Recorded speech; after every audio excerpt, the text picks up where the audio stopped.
Hi hello అందరికీ welcome to Alakananda lyrical channel. ఈరోజు మీకు చెన్నైలో ఒక రెండు ముఖ్యమైన స్మారక చిహ్నాల గురించి మీకు చెప్పబోతున్నాను. ఒకటి ఎంజీఆర్ గారిది, ఒకటి జయలలిత గారిది. ఇది మెరీనా బీచ్లో చెన్నైలో మనకి కనిపిస్తుంది. చెన్నై మెరీనా బీచ్కి వస్తే ఇక్కడ ఉన్న రెండు ముఖ్యమైన మెమోరియల్స్ తప్పనిసరిగా చూడాల్సిందే. ముందుగా మనకు కనిపించేది ఎంజీఆర్ మెమోరియల్.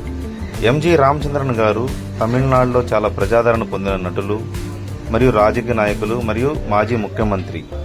ప్రజలు ఆయన ఎంతో అభిమానించేవారు. ఆయన 1987లో మరణించిన తర్వాత మెరీనా బీచ్లో ఆయన సమాధి వద్ద మెమోరియల్గా నిర్మించారు. ఇక్కడ ప్రత్యేకత ఏమిటంటే సముద్రం పక్కన చాలా అందమైన ప్రదేశంలో ఈ మెమోరియల్ ఉంటుంది. పెద్ద గేటు, అందమైన నిర్మాణం, విశాలమైన ప్రదేశం చూడటానికి చాలా బాగుంటాయి. అలానే ఎంజీఆర్ గారి మెమోరియల్ పక్కనే మనకి జయలలిత గారి మెమోరియల్ కూడా కనిపిస్తుంది. జయలలిత గారు మరణించిన తర్వాత 2016లో ఈ మెమోరియల్ 2021 జనవరి 27న ప్రారంభించారు. జయలలిత గారి మెమోరియల్ ప్రత్యేకమైన ఆకారంలో ఉంటుంది. పైన ఉన్న నిర్మాణం ఒక రెక్కల ఆకారాన్ని గుర్తు చేస్తుంది. అందుకే దూరం నుంచి ఇది చాలా ప్రత్యేకంగా కనిపిస్తుంది. ఒకే ప్రదేశంలో తమిళనాడు రాజకీయ చరిత్రలో ఎంతో ముఖ్యమైన ఇద్దరు నాయకుల మెమోరియల్స్ ఇక్కడ ఉండటం ప్రత్యేకత.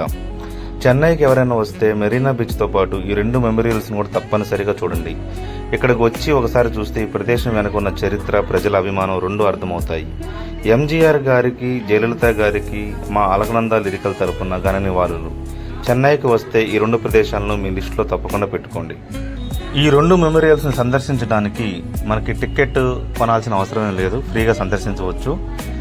ఉదయం 9 నుంచి సాయంత్రం 8:30 వరకు అందుబాటులో ఉంటాయి.